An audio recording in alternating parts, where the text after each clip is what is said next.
Abra sua Bíblia comigo, por favor.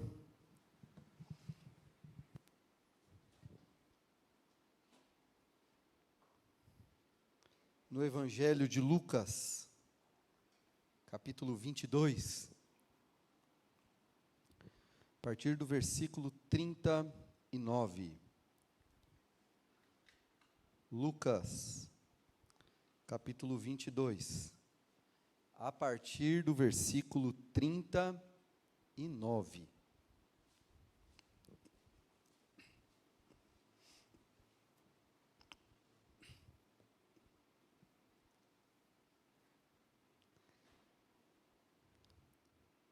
Diz assim a palavra de Deus: como de costume, Jesus foi para o Monte das Oliveiras e os seus discípulos o seguiram.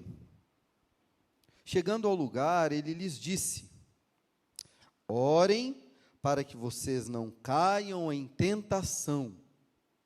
Ele se afastou deles a uma pequena distância, ajoelhou-se e começou a orar. Pai, se queres, afasta de mim esse cálice. Contudo, não seja feita a minha vontade, mas a tua vontade. Apareceu-lhe então um anjo do céu que o fortalecia. Estando angustiado, ele orou ainda mais intensamente, o seu suor era como gotas de sangue que caíam no chão. Quando se levantou da oração e voltou aos seus discípulos, encontrou-os dormindo pela tristeza, dominados de tristeza. Por que estão dormindo? Perguntou-lhes Jesus. Levantem-se e orem, para que vocês não caiam em tentação. Vamos orar? Amado Senhor, obrigado por essa manhã que o Senhor nos deu.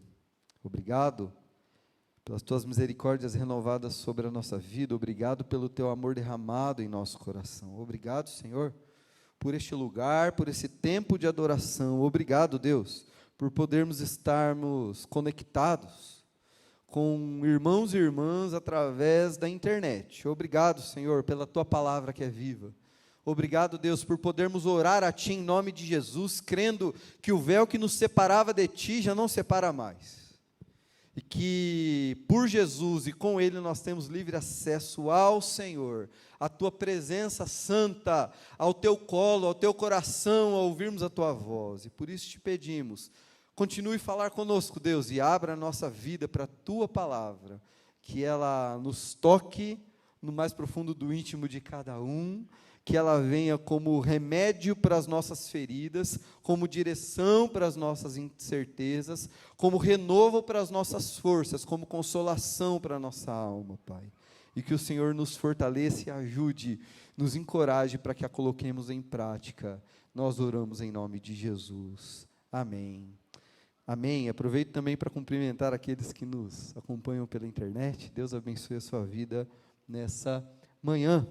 Nós, no mês de setembro, temos meditado sobre o tema ressurgir. Ressurgir.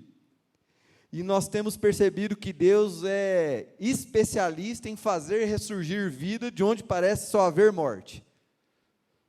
E Deus é especialista em fazer o inverno da vida se transformar em primavera. Aquilo que a gente olha e tem aparência de morte, Deus pode transformar em vida. Não é em aparência de vida, não, Ele dá vida, é diferente. E nós percebemos que a Bíblia nos mostra que em Cristo, qualquer efeito de morte pode ser transformado em vida. E nós temos passeado nesse tema e nessa perspectiva de estarmos saindo do inverno e entrando na primavera, é a estação do ano que nós estamos, pensando nesse tema ressurgir, temos passeado por 4 jardins da Bíblia. Semana passada falamos um pouco sobre o Jardim do Éden, onde o Senhor criou todas as coisas e onde o pecado entrou na criação de Deus, na humanidade, por falha do ser humano. Nós hoje vamos falar um pouco do Getsêmani, onde Jesus se entregou, rendeu a sua vontade à vontade do Pai. Na próxima semana, com a graça de Deus, o pastor Acebarro estará com a gente e vai falar para nós do Calvário, o Monte do Calvário, o Monte do Sepulcro, onde parece que a morte dominou, mas não, só por 3 dias. Ele ressurgiu. E no último domingo de setembro, nós vamos falar um pouco sobre o jardim celestial de Apocalipse 21. Então, eu convido você a caminhar com a gente por esses jardins, a entrar nesses jardins junto com a gente. O Getsemane, um jardim que fica localizado ao sopé, logo no início do Monte das Oliveiras, era um lugar, como o texto nos mostra, muito comum para Jesus, para os seus discípulos, e torna-se, para os seus discípulos e para nós hoje, a escola de oração de Jesus, escola de oração de renúncia e de fidelidade a Deus. Por isso, o Jardim do Getsemane é um convite para eu e para você entrarmos hoje na escola de oração com Jesus. É uma cena impactante.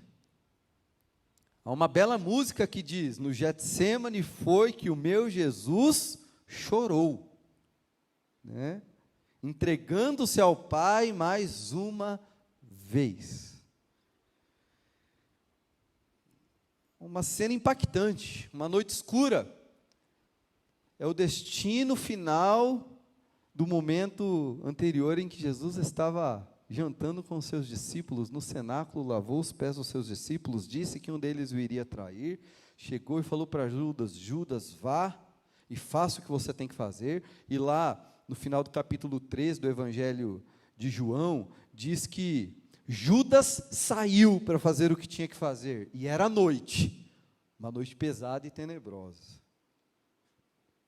Aqui nós vemos a figura solitária de Jesus se destacando contra os ramos distorcidos das oliveiras. Tente entrar nesse jardim junto com Jesus. Se imagine, por volta das 10, 11 horas da noite, talvez meia-noite, entrando nesse jardim, que era um lugar comum para Jesus e para os seus discípulos, em que logo na entrada há o Getsemane, um jardim muito bonito. Se você procurar lá no Google, você vai ver. A pastora Odila, como ela é chique, ela já visitou o jardim do Getsemane, mas você consegue hoje visitar pelo Google. Então é um lugar aconchegante, bonito, várias oliveiras, algumas datadas de mais de 1000 anos, retorcidas pelo tempo. Então era esse o cenário. Esse é o cenário em que Jesus se depara solitário. Por quê? Porque ele estava com os 12, chamou os 3 mais chegados para irem junto com ele nesse jardim, falou: fiquem aqui vocês 3, orem para que não caiam em tentação, vigiem comigo, porque estou triste, a minha alma está triste, numa tristeza mortal, eu estou profundamente aflito, eu estou me debatendo por dentro, as minhas entranhas estão se movendo. E quem já ficou ou teve crise de ansiedade sabe do que eu estou falando. O corpo treme, o estômago embrulha, você sua, dá a impressão de morte, o coração dispara. Quem já teve isso sabe do que eu estou falando. Parece que vai morrer, e Jesus fala: fiquem aqui comigo. E diz que ele toma uma pequena distância, se ajoelha e ora. E depois de um tempo ele volta para os seus discípulos, e ele encontra os seus discípulos como? Dormindo. E aqui fica uma lição para a gente. Nos dias mais difíceis da nossa vida, irmãos, é muito bom a gente encontrar com as pessoas, mas, a bem da verdade, somos nós e Deus, viu? Somos nós e o nosso Senhor. E aí Jesus volta para a oração e tem esse movimento 3 vezes. Rosto em terra, lágrimas escorrendo dos seus olhos, gotas de sangue misturadas com seu suor escorrem até o chão. O suor do sangue é um fenômeno muito raro de acontecer no organismo humano. O coração humano é um músculo potente, poderoso, mecânico e que está em constante movimento. Quando nós dormimos, o nosso coração continua batendo. O coração é o último órgão do corpo humano a parar. Tanto que se decreta o horário do óbito de alguém quando? Quando o coração para de bater. E quando uma situação emocional aperta esse músculo tão importante e poderoso, com uma pressão muito alta, ele começa a bombear sangue com tal potência, com tal rapidez, que os vasos sanguíneos capilares, aqueles mais finos, eles não suportam o volume, a pressão do sangue e arrebentam, produzindo o suor de sangue. É uma situação agonizante, profundamente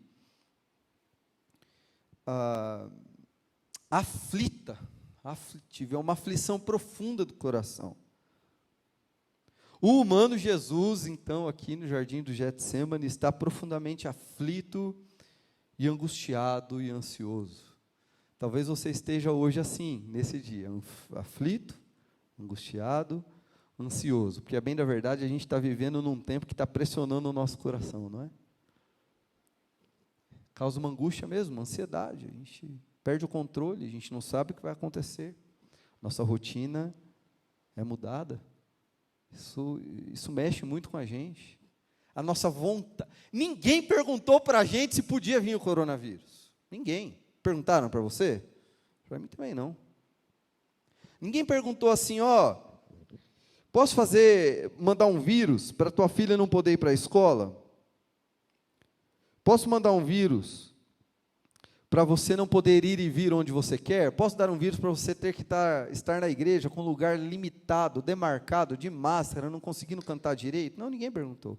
Posso mandar um vírus que vai mudar o planeta? Não. A gente não sabia desse negócio. Não é verdade? Mas ele está aí. Não dá para tentar fazer como os discípulos, não dá para tentar dormir. Não vai embora quando dorme, viu? Ele está aí. Não vai. Porque quando Jesus chega e fala para os discípulos, vigiem e orem para que não caiam em tentação, a tentação aqui, na verdade, são duas. Uma é a tentação da tristeza, do desistir de viver, do desistir de prosseguir, da melancolia, do se entregar, do desistir dos sonhos, do desistir da missão, do desistir daquilo que Deus já deu para você viver e você sabe o que é. E também da tentação do tédio. Porque o tédio leva a gente a começar a negociar com a gente mesmo. Leva a gente a ser condescendente, leva a gente a ficar fazendo assim, ora, já que nada vai mudar mesmo, já que está desse jeito, já que eu vou largar a mão das coisas, eu vou largar a mão da vida, eu não olho para a minha família, eu não invisto na minha vida devocional, eu sequer continuo acompanhando as lives da comunidade, que sair na comunidade de fé. A gente sabe, por exemplo, esse negócio já saturou, esse negócio de live já saturou. Eu sei que você está me ouvindo aí, você já está saturado de live, porque eu também já estou. A gente não aguenta, a gente não foi feito para isso. A gente não foi feito para ter contato humano com uma tela, você concorda comigo? A gente quer a pessoa, não é? Você que está vendo a sua vozinha pela internet há 7 meses, há 6 meses, você não quer mais isso, você quer ir lá e dar um abraço naquela velhinha cheirosa, não é? Mas não dá. E aí a gente corre o risco de cair na tentação da tristeza, da melancolia, de se entregar, de se angustiar. Parece que se Deus existe, Ele não está nem aí para a gente, parece que Ele nos largou nesse negócio sozinhos, e aí por conta disso o tédio vai nos invadindo, e a gente fala, a vida é esse marasmo mesmo, essa coisa sem esperança, sem finalidade, e a gente começa a ser condescendente com o erro. Porque se a vida não vale nada, não vai sair disso, e parece que Deus não está nem aí, eu vivo do jeito que eu quero. Eu vou me esquecendo de quem Cristo é na minha vida. E Jesus atentou os seus discípulos para isso. Orem, para não caírem em tentação. Não sei vocês, irmãos, essa semana eu passei estranho. Falava assim, Jesus, está tudo bem na minha casa, está tudo certo, eu estou acordando todo dia, estou orando, estou lendo a Bíblia, o Senhor fala comigo, mas está um negócio aqui, ó. Aí eu fui entendendo que Deus estava me levando para o Getsemane, gente. Porque quando esse negócio pega na gente, sabe para onde a gente tem que correr? Para o Getsemane. Aprender com Jesus a não cair na tentação da tristeza, da melancolia e do tédio. De não querer desistir e de não viver com um cinismo na vida. Tentando enganar a si mesmo, negociar, barganhar, não dá. Não é isso que Jesus tem para mim e para você, você concorda? Então Jesus chama a gente, vamos para o Getsemane. E o Jesus, naquele lugar, profundamente ansioso, aflito e angustiado, ele ora repetidamente: Pai, se queres, afasta de mim esse cálice. Pai, se queres, afasta de mim esse cálice. Pai, se queres, afasta de mim esse cálice. Temos aqui no Getsemane o Filho de Deus encarnado, orando em meio às lágrimas e sem ter sua oração atendida. O Filho de Deus orando em meio às lágrimas, sem ter a sua oração atendida. Jesus conheceu o fardo de uma oração irrespondível. Pai, se queres, passa de mim esse cálice. Aos prantos, ele desejou, de fato, que aquele cálice amargo fosse afastado dele. Ele perguntou ao Pai se isso seria possível. Se possível, Pai, afasta de mim esse cálice. Como alguém que tomou sobre si a completa natureza humana, Jesus, naturalmente, queria recuar diante do horror da cruz. Ele sabia o que o aguardava. Sabendo que ao morrer, ele seria desamparado pelo Pai e experimentaria o peso da ira de Deus sobre o pecado. Porque Deus abomina o pecado afronta a santidade de Deus. Jesus, diz a Bíblia, foi aquele que se tornou pecado no nosso lugar. O Filho Santo de Deus, sem pecado, por amor a Deus, a cumprir a vontade do Pai, e por amor a nos redimir, a nos trazer de volta do Éden, e da expulsão do Éden, para o jardim com Deus, ele voluntariamente se deu, ele se tornou aquilo que Deus abomina, ele se tornou pecado no nosso lugar. Ele se tornou aquilo que nós não podíamos nos tornar para pagar uma dívida que eu e você não poderíamos pagar. Contudo, Jesus estava determinado a fazer a vontade do seu Pai, ir para a cruz. A nossa desobediência no jardim do Éden fez o nosso Senhor chorar no jardim do Getsemane. É isso que a Bíblia conta para a gente. Uma pergunta surge na nossa mente. Não sei se você já fez essa pergunta. Não poderia a humanidade ser redimida de uma forma diferente? Sem Jesus ter que morrer na cruz do Calvário? A resposta categórica é não. Não poderia. Alguém disse que por nossos pecados, Jesus sofreu debaixo do fardo da oração não respondida. Porque sem derramamento de sangue não há expiação de pecados. E a palavra de Deus diz que o derramamento de sangue de Jesus foi, de uma vez por todas, para nos salvar do pecado. Estão comigo no Getsemane? Vamos seguir no Getsemane. Temos aqui também a completa renúncia à vontade humana. O grito de guerra do coração humano, e a gente pode perceber isso muito bem marcado nos status e nas postagens das redes sociais, é o seguinte: seja feita a minha vontade. A gente vê esse tipo de grito, às vezes até dentro de casa, né?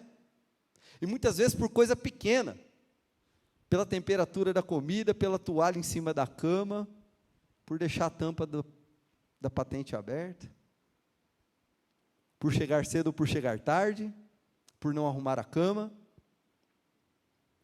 por não se vestir de tal ou tal forma, até por roncar, né? Tem gente que, maridão que ronca, e a mulher fala assim: seja feita a minha vontade, vai dormir no sofá, porque não dá para dormir aqui. Então esse é um grito do nosso coração. A gente está vendo isso nas redes sociais. As redes sociais hoje são um campo de guerra, né? Você tem que entrar com armadura nesse negócio, ou fazer uma coisa melhor, não entrar. Vocês não têm noção, eu fiz um voto com Deus, chegou na quinta-feira, Falei assim, Senhor, eu não vou entrar em Facebook e Instagram. Eu só vou entrar para trabalhar, ou seja, para postar as coisas da igreja. Eu não vou ficar. Irmãos, foi uma limpeza na minha alma, vocês não têm noção. É libertador esse negócio. Esse negócio de você não ter que ficar pensando que ângulo você vai tirar para mostrar para os outros que você está bem, isso é libertador. É uma bênção isso. E quem não tem Instagram e Facebook sabe do que eu estou falando. Ou melhor, nem sabe, porque nem passa por essa angústia. Nós temos excelentes razões, nós achamos, para levantar a bandeira da nossa própria vontade. Às vezes a gente fala o seguinte, ó, é melhor eu estar no controle do que eles, porque eu sei o que fazer. A minha vontade tem que ser feita, porque a minha vontade sempre é a melhor. Você já ouviu isso, ou já falou isso? Mas por que tem que ser feito do jeito que você está falando? Porque do jeito que eu estou falando é o melhor. Você já deve ter falado ou ouvido isso, pelo menos. Há também um tipo de discurso que já começou e vai começar ainda mais esses dias, que é aquele tipo de fala que os políticos em época de campanha têm. Eles falam assim, ó, além disso, é bom nós estarmos lá no controle, no poder, representando vocês, porque eu posso usar o poder para nobres propósitos. Você já ouviu isso?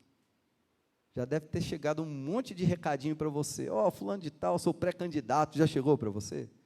Para mim já. Me coloca lá que eu sei o que fazer, não é assim? Eu sei como usar o poder. E a gente aprende com Jesus que a melhor coisa a fazer com o poder é abrir mão dele, né? Jesus, o Todo-Poderoso, abriu mão do poder, se esvaziou, se fez homem e servo. Na escola do Getsemane, porém, nós aprendemos a desconfiar de tudo que venha da nossa mente, do nosso coração, mesmo que isso não seja pecaminoso, desconfiar de nós. Jesus nos mostra um caminho mais excelente, o caminho do desamparo, o caminho do abandono, o caminho da entrega, o caminho da renúncia. No Getsemane, a expressão minha vontade seja feita é conquistada, é dominada, é transformada pela não a minha vontade, mas a tua. É uma transformação. Nós temos aqui também, no Getsemane, a perfeita harmonia da vontade com o Pai. Uma harmonia com a vontade de Deus. Tua vontade seja feita. Essa era a preocupação de Jesus. Era para isso que Jesus vivia, para que a vontade de Deus fosse feita. Essa é a oração mais poderosa do mundo, meu irmão e minha irmã. A pastora Cebarro ensinou para a gente aqui, uns dias atrás, que a gente não precisa dizer para Deus o que Ele tem que fazer na vida do outro, nem na nossa. Porque às vezes a gente vai orar pela vida de alguém e fala, Senhor, faz isso. O esposo orando pela esposa e a esposa orando pelo esposo é uma coisa linda, assim, Senhor, muda o coração do meu marido, Deus, ele é tão bagunceiro, Senhor, tira essa vontade do meu esposo de ficar assistindo futebol. Aí o marido fala assim, Senhor, faz a minha mulher parar de comprar sapato na pandemia, ela não vai usar ainda. A gente quer falar para Jesus o que Ele tem que fazer na vida do outro, não é? Mas a oração mais poderosa do mundo é seja feita a tua vontade. Seja feita a tua vontade.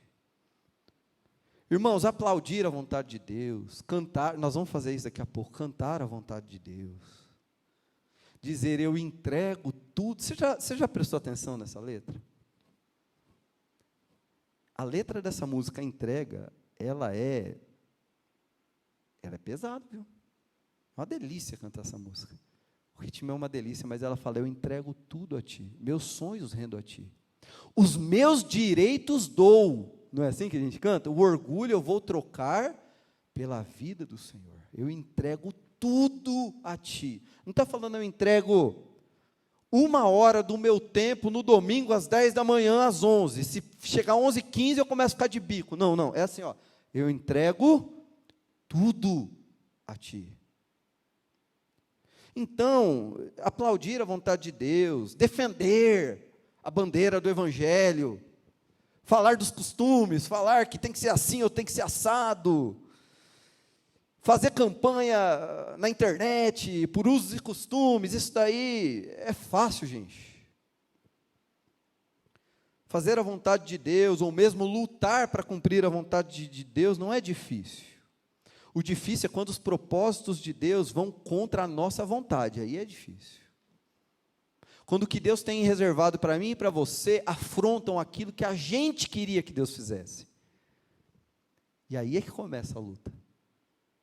E aí é que começa a metamorfose, aí é que começa a transformação. Então, os limites começam a ser demarcados. Opa, Senhor, espera aí, aqui não mexe aqui não. O debate, né, a barganha, mas Senhor, irmãos, eu não sei onde eu estaria se Deus atendesse, eu dissesse sim para todas as minhas orações, eu não sei o que seria de mim. Eu lembro tanto que eu barganhei com Deus no último ano do seminário, vocês não têm noção. Eu pegava para Deus e falava assim, Senhor, eu quero ir para tal igreja, olha só, no meu presbitério de origem, perto da casa dos meus pais, posso morar no fundo da casa dos meus pais, vou economizar até aluguel, Senhor, não vai nem pesar aluguel para a tua igreja. Irmão, olha, eu contei uma vantagem para Deus da igreja que eu queria que Ele me levasse, olha, eu acho que Ele estava quase acreditando em mim, viu? Mas como Deus não é igual a gente, Ele falou, não é a minha vontade. E aí Deus me levou para uma cidade de 30 mil habitantes, numa igreja com 35 membros, uma igreja com quase 90 anos, e que foi o melhor lugar para a minha vida naqueles 2 anos. Começa a barganha, começa o debate, mas e se, Senhor? Senhor, se Tu fizeres isso, eu faço isso, não é? Senhor, se o Senhor me der um emprego, eu vou começar a dar o dízimo na igreja. Senhor, se o Senhor me der aquela promoção, eu prometo, eu começo a dar o dízimo na igreja. Não vai, sabe por quê? Porque você não dá, porque você é ganancioso. Porque a viúva pobre tinha 2 moedas e deu. Então, ninguém é tão miserável que não pode dar. Se você depende de Deus te dar uma promoção, para você tentar gratificar Ele, eu estou querendo te dizer uma coisa, você está querendo enganar aquele que coração nenhum engana, não dá. Para de tentar se enganar também, o negócio é tenso mesmo, gente. E sabe por que eu estou falando dessas coisas? Porque esse tempo de pandemia, ele está revelando o nosso coração. Então, às vezes, é hora da gente fazer uma revisão de vida, sabe? Da gente ter coragem de entrar no Getsemane, porque o Getsemane é revisão de vida. Mas é libertador também. É libertador. E aí, começa o quê? A decepção, começa a frustração. Por quê? Porque a gente insiste em que a nossa vontade seja feita. Bom, na escola do Getsemane, nós aprendemos que a minha vontade, o meu caminho, o meu bem foram rendidos à autoridade maior, à vontade de Deus. Às vezes, para que seja feita a tua vontade, nós temos que mudar, renunciar a muitos sonhos e muito mais. A pergunta é, por que Deus sempre exige uma renúncia antes de trazer algo novo à existência? Você já percebeu isso? Deus sempre exige uma renúncia antes de trazer alguma coisa à existência. Por quê? Bom, parte da resposta repousa no fato que, em geral, nós nos agarramos com tanta força ao bem que conhecemos, ou aquilo que nós achamos que é bom para nós, que nós ficamos impossibilitados de receber o bem maior que nós não conhecemos. Nós nos acostumamos com aquilo. Irmãos, a vida no mundo não era boa antes da pandemia. Era uma desgraça. Essa pandemia só está denunciando a injustiça no mundo, a violência contra a mulher. Ou vocês acham que mulher só apanhava e morria dentro de casa antes da pandemia? Vocês acham que pobre só passava fome antes da pandemia? Vocês acham que o desemprego estava correndo no Brasil só antes da pandemia? Não era. O mundo não era um lugar confortável antes da pandemia. Não é verdade? Não era. Então, às vezes a gente se acostuma tanto com as coisas que a gente fica impossibilitado de ver que há algo melhor da parte de Deus para mim e para a sua vida. Deus nos ajuda a ir além da nossa visão, que é limitada, e nos concede um bem maior, que Ele tem reservado para mim e para você. Bom, A resposta completa para essa pergunta, porque Deus sempre exige uma renúncia antes de trazer algo novo, ela se encontra nos propósitos de Deus para a transformação do nosso caráter, para a transformação da nossa personalidade. Sabe por quê, meu irmão e minha irmã? O que Deus está preocupado mesmo é com o meu e com o seu coração. É com a nossa vida. É com a nossa mente. É com a nossa disposição. A renúncia, o Getsemane, coloca na minha e na sua mão um tesouro sem preço. O tesouro da crucificação da vontade. Crucificação da vontade. Alguém disse o seguinte: Deus criou tudo do nada. Preste bem atenção. Deus criou tudo do nada. E tudo que Deus usa, Ele primeiro reduz a nada. Eu estou chegando à conclusão que para o Senhor usar a igreja de Cristo no Brasil com mais verdade, Ele está querendo reduzir a gente a nada. Ele está mexendo com a gente. Está nos ensinando, reensinando, trazendo de volta, levando para o Getsemane, chamando para a renúncia, chamando para a oração, seja feita a tua vontade.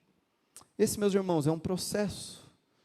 Pouco a pouco nós vamos sendo transformados pela crucificação diária da vontade. Pegue esse termo para você, crucificação da vontade. Quando você quiser esganar o teu marido, você fala: Senhor, crucifica a minha vontade.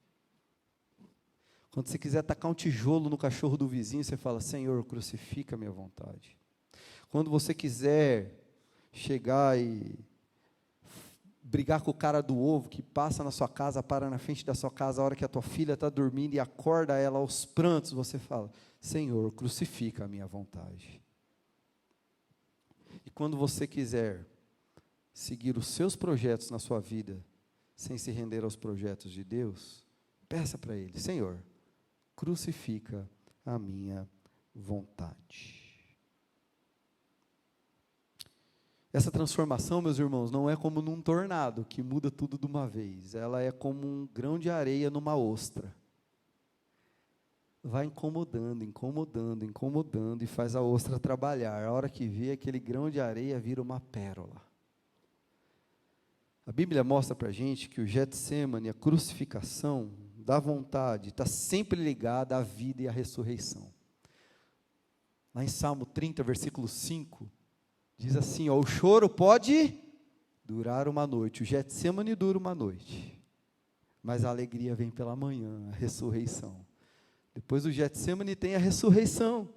Deus não está destruindo a minha e a sua vontade, meus irmãos, e sim nos transformando, de modo que depois de um processo que envolve tempo, experiência, entrega, nós possamos desejar o que Ele deseja, como aprendemos com Jesus no Getsemane. Quando estiver difícil, pesado, insuportável, vá para o Getsemane, você vai encontrar Jesus lá e Ele vai abençoar a sua vida. Vamos louvar?